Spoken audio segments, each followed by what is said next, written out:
చిలికి చిలికి గాలివానగా మారినట్టు ఏంటి Nellore high school VR high school వివాదం ముదురుతుందండి.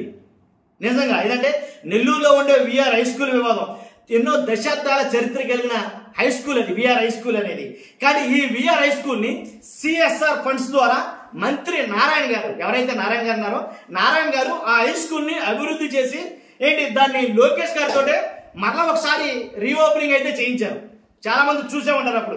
కాబట్టి లోకేష్ గారు ప్రారంభోత్సవం చేసిన ఆ విఆర్ హై స్కూల్ ఇప్పుడు ప్రధానంగా వార్తల్లో నిలబడుతుంది. ఏదో వార్తల్లోనే. ఎందుకంటే కనుక అక్కడ వైసీపీ వాళ్ళకి టీడీపీ వాళ్ళకి డైలాగ్ వారు రోజు రోజుకి ముదురుతుందని చెప్పాలా. ఎందుకంటే అడ్మిషన్లు జరిగినాయి. అక్కడ విఆర్ హై స్కూల్లో అడ్మిషన్స్ జరిగినాయి. ఆ అడ్మిషన్ జరిగితే గవర్నమెంట్ హై స్కూల్ అడ్మిషన్స్ గురించి మాట్లాడుకోవడానికి ఏముంటుందండి. కాకపోతే ఇక్కడ మాట్లాడుకోవడం ఉంది కాబట్టి మనం మాట్లాడతాం. హై స్కూల్ అడ్మిషన్లు ఎవరైతే టీడీపీ నాయకులు ఉన్నారో ఆ టీడీపీ నాయకులు చెప్పిన వాళ్ళకి మాత్రమే హై స్కూల్లో అడ్మిషన్స్ ఇచ్చారంట. ఇది మరీ దారుణం కదా. ఎవరైతే వైసీపీ వాళ్ళు ఉంటారో ఆ వైసీపీ వాళ్ళ పిల్లలకు కానీ నామమాత్రపు వాళ్ళ పిల్లలకు కానీ ఎవరికి అడ్మిషన్స్ ఇవ్వలేదంట. అంటే విఆర్ హై స్కూల్ అనేది చాలా ప్రాముఖ్యత పేరు ప్రఖ్యాతలు కలిగినటువంటి గవర్నమెంట్ హై స్కూల్ అయినప్పటికీ ఏంటి దాన్ని బాగా ఆధునీకరించారు. కానీ అందు గురించి ఆ స్కూల్లో జాయినింగ్ కోసం ఎగబడ్డారన్నమాట వాస్తవమే. కానీ దాంట్లో రాజకీయ నైపుణ్యం చూపించారు, రాజకీయ వాటం చూపించారు. మనకు కావాల్సిన వాళ్ళందరూ పిల్లలకి ఇవ్వండిరా, ఆడు మనవడే ఈడు మనవడే ఈడు మనవడే ఈడికి ఇచ్చేయండి, ఆడు మనవడు కాదని పక్కన పెట్టేయండి, ఇలా జరిగిందంట.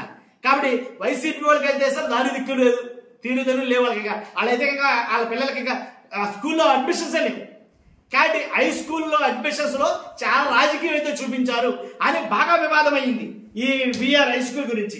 కాబట్టి ఈ మాటలన్నీ చెప్తుంది ఎవరంటే కనుక ఎవరైతే వైఎస్ఆర్సీపీ ఎమ్మెల్సీ పర్వతరెడ్డి చంద్రశేఖర్ రెడ్డి ఉన్నాడో ఆయన గంటాపథంగా పబ్లిక్ మీటింగ్లో ప్రెస్ మీటింగ్లో పెట్టి మరీ మాట్లాడతాడు. ఆయన ఏమని ఆయన మాట్లాడుతుంది, ఈ విఆర్ హై స్కూల్ అన్ని రాజకీయం చేసేశారు. మంత్రి నారాయణ ఆయన రాజకీయ లబ్ధి కోసం నెల్లూరులో ఉండే ఈ హై స్కూల్లో మంత్రి నారాయణ గారు ఆయన రాజకీయ లబ్ధి కోసం వాళ్ళకి కావాల్సిన వాళ్ళ పిల్లలకే వాళ్ళకి కావాల్సిన వాళ్ళ పిల్లలకు మాత్రమే అడ్మిషన్లు ఇచ్చాడు. ఇది హై స్కూల్లో చేయలేదు, నారాయణ స్కూల్లో మార్చేశాడు దీన్ని నారాయణ గారు అనేది ఆయన గురించి మాట్లాడుతున్నారు. అంతేకాదు ఈ పొంగూరు నారాయణ గారు చేసిన ఇంకో పని ఏంటంటే ఆయన చెప్తున్న మాట, పర్వతరెడ్డి చంద్రశేఖర్ రెడ్డి గారు చెప్తున్న మాట ఏంటంటే ఆ స్కూల్కి సంబంధించి వ్యాన్లని నారాయణ స్కూల్ నుంచి దిగుమతి చేసుకుని ఆ స్కూల్ వ్యాన్లకి నెలకి 1,20,000 రూపాయలు చొప్పున అద్దె కడుతున్నాడు. ఏంటి ఇది ఆయనకి లబ్ధి కదా అనేది కొన్ని ఆరోపణలు అయితే చేస్తున్నారు ఆయన ఎవరో పర్వతరెడ్డి చంద్రశేఖర్ రెడ్డి గారు.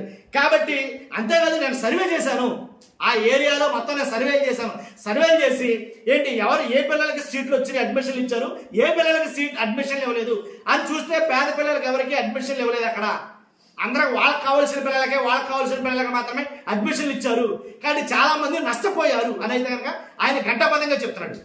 కానీ ఏది ఏమైనప్పటికీ ఈ విఆర్ హై స్కూల్ అనేది ఈ వివాదం ముదిరి ఇప్పుడు ఎక్కువగా ప్రముఖంగా వార్తలు అయితే వినిపిస్తుంది. కాబట్టి ఖచ్చితంగా దీని మీద మీ అభిప్రాయం తెలియజేయండి. ఫస్ట్ వాళ్ళ నెల్లూరు లోకల్ వాళ్ళు ఉంటే ఖచ్చితంగా మీకు ఏం జరిగింది అనేది పూర్తిగా వివరణ అయితే కనుక కామెంట్ రూపంలో తెలియజేయండి. అంతేకాదు కొత్తగా మన ఛానల్ చేస్తే పక్కాగా సబ్స్క్రైబ్ చేయండి. మీ అమూల్యమైన అభిప్రాయాన్ని కామెంట్ రూపంలో తెలియజేయండి. Thank you very much.